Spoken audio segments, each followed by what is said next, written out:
Le haut-commissaire des Nations Unies pour les réfugiés a célébré le 20 juin 2022 la Journée mondiale du réfugié en Côte d'Ivoire.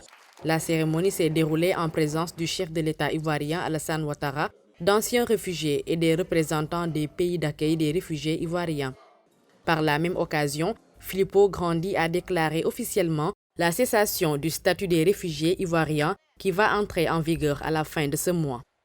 Célébrons ce succès de la Côte d'Ivoire dans un contexte global très difficile.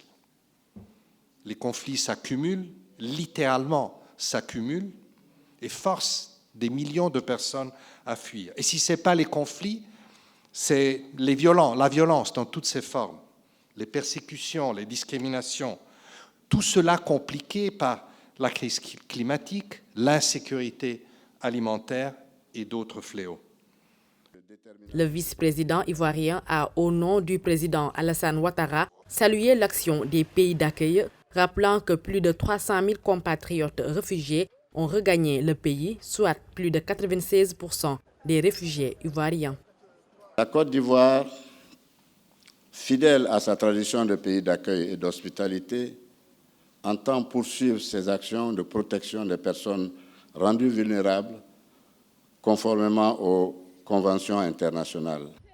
Le gouvernement ivoirien, les pays d'asile et le HCR ont retenu la date du 30 juin 2022 pour marquer la fin du statut des réfugiés ivoiriens.